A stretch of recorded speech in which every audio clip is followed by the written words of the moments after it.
welcome back to my channel. Welcome to the second video in our festive series. I've got my little Christmas earrings on. I'm so excited for Christmas, I cannot even tell you. But today's video is going to be all about managing your blood sugars around the festive period. Now I know obviously around the festive period there is a lot of food going on, a lot of very high carb and high calorie food, which can be very tricky to manage your blood sugars around. But I am now coming up to my 16th Christmas with diabetes, which just seems absolutely crazy to me. But I've learned so much along the way, so I thought I would share with you guys my tips to enjoy Christmas and have your diabetes as under control as possible.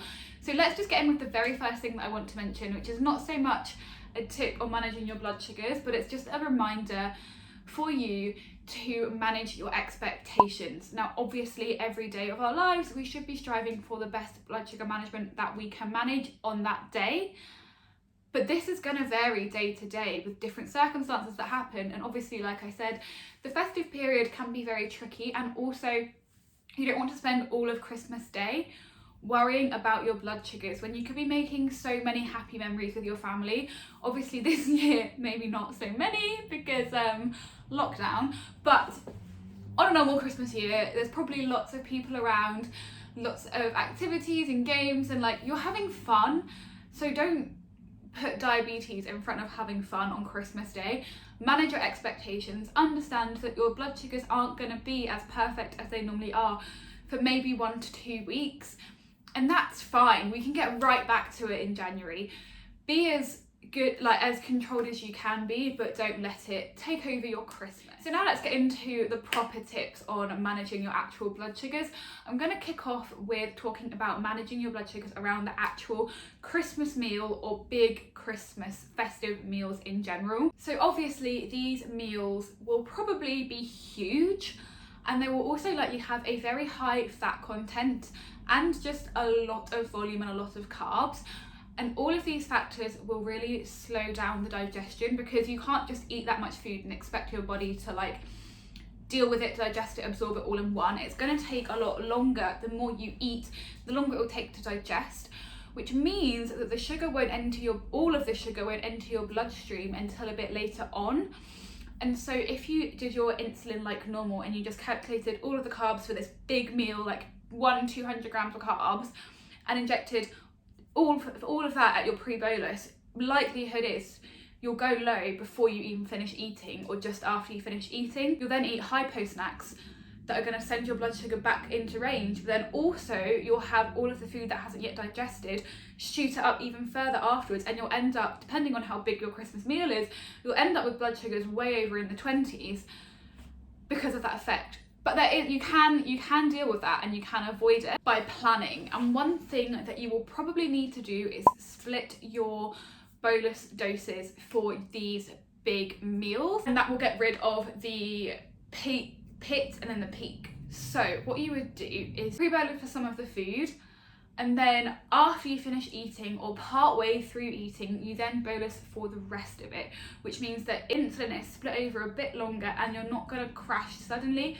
before you've had time to digest all of your meal. And you may even need to split it over 2 to 3 injections, depending on, again, the size of your meal, but also how long it's going to take you to eat it. Because obviously Christmas meal, normally there's a lot of people around and you're talking, you're chatting, and you have lots of breaks between courses because everyone's too full to eat it all in like one sitting.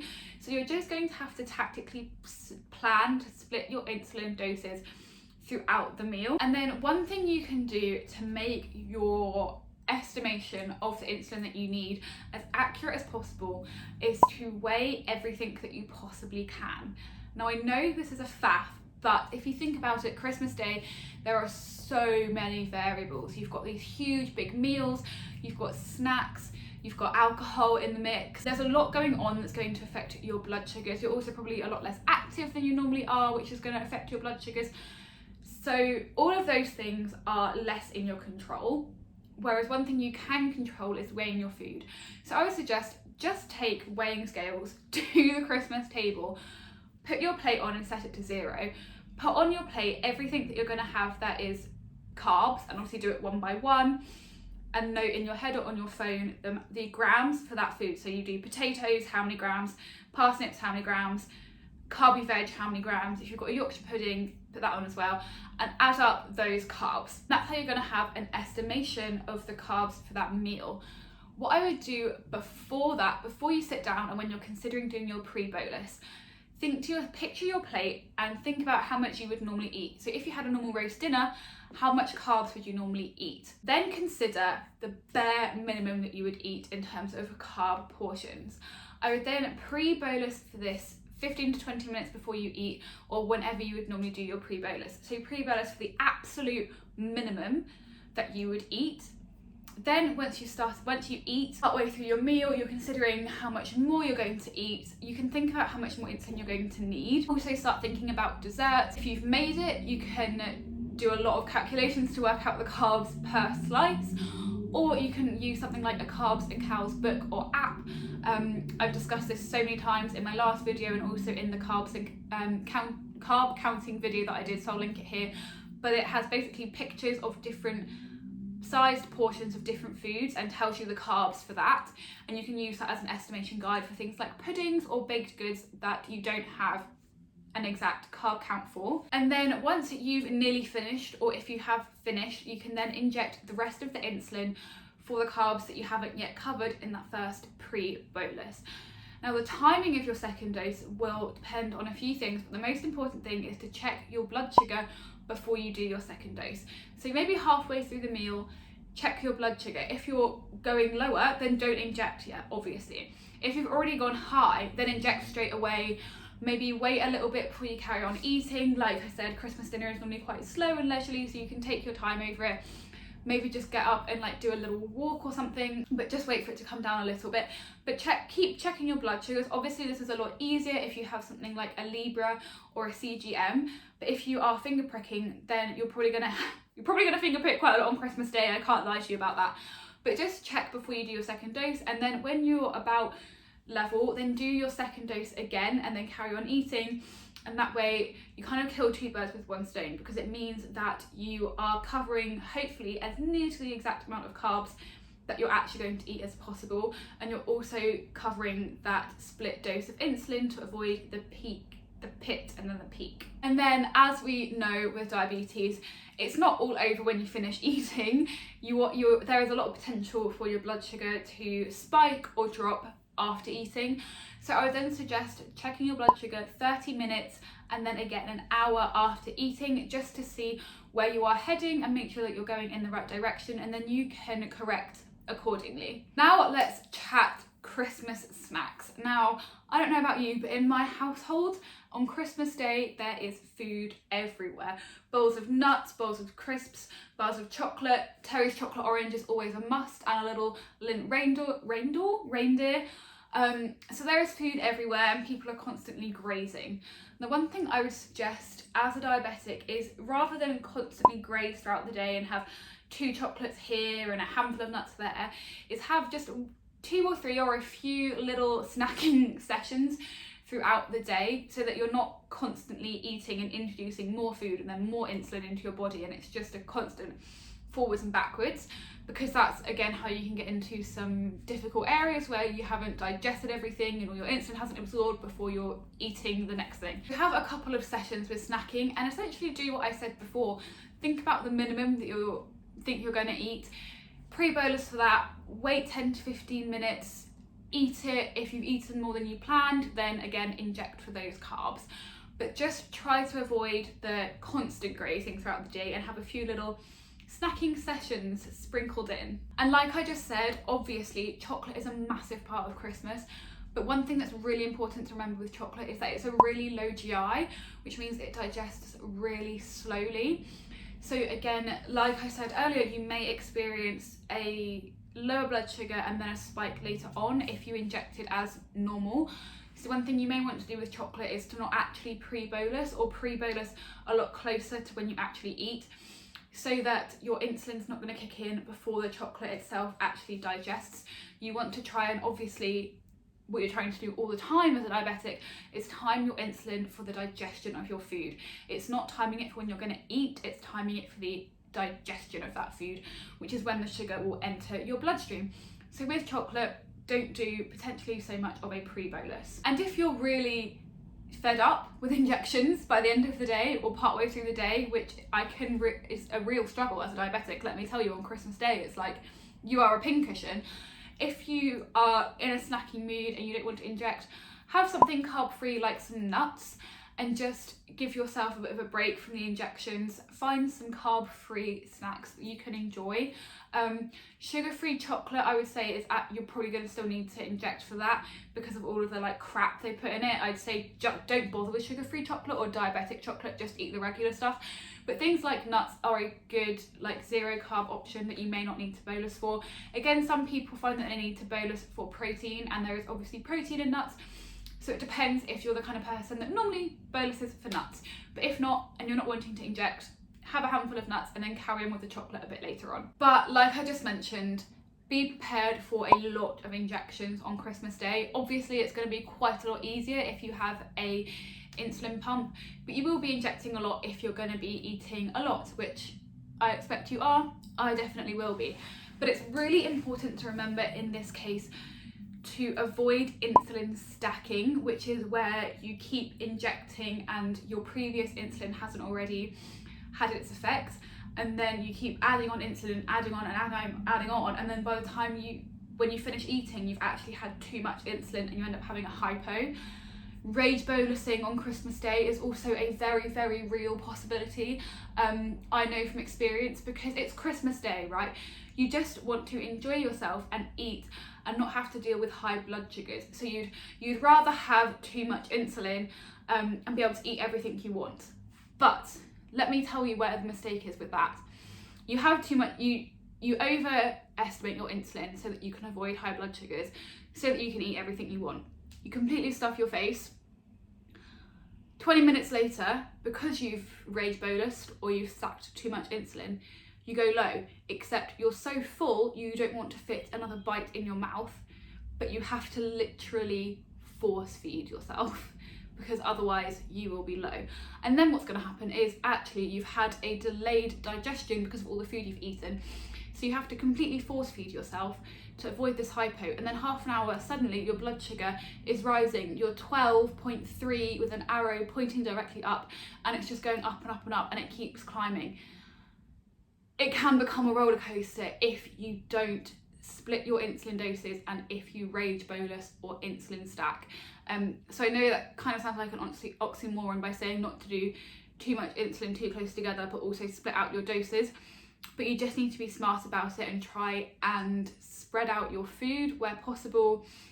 Split your doses for your meals, and then if you're having a high blood sugar, give it a minute and don't rage bolus and inject 3 times to try and bring down your high blood sugar, because that's not going to help.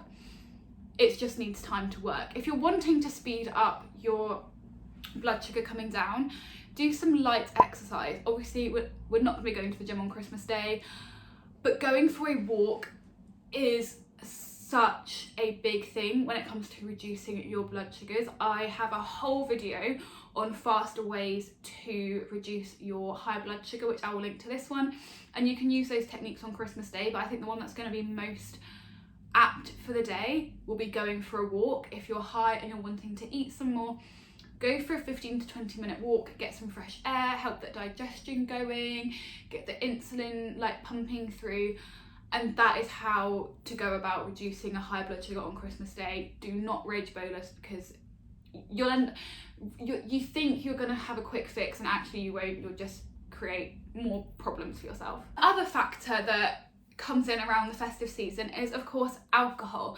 Now, I'm not going to go into massive detail on managing your blood sugars around alcohol in this video because it would be way too long, and I have a whole video on that which I will link to this if you want to watch that in preparation for Christmas. But the main thing to remember is that you need to inject for the sugar in the drink. You can find out a rough carb count of a certain drink, either Googling it or again in the Carbs and Cows book, which I mentioned earlier. But you need to inject for those carbs, but also remember that in the long run, the alcohol will make your blood sugar drop. So it's best to have this like alcohol with the meal so that you can tie in that injection with your meal injection. So you're not ending up you don't end up injecting for drinks and then for your meal, and then you have your split dose.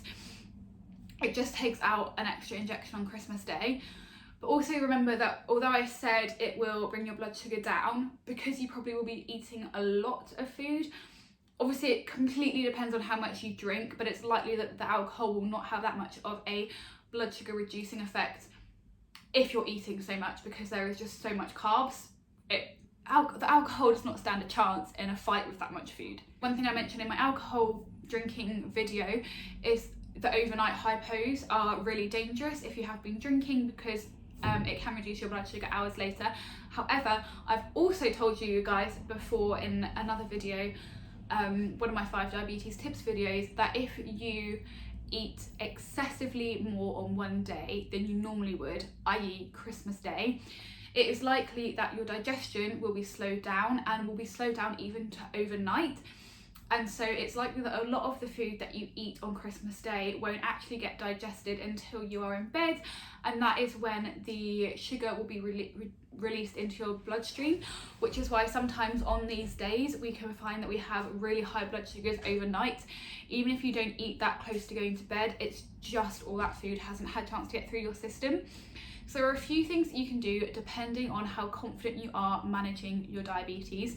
Again, I should have put this disclaimer at the beginning, but like I always say, I'm not a medical professional, so always consult your doctors and nurses before changing anything about your diabetes and implementing any tools that I mention. If you are unsure, these are all just suggestions.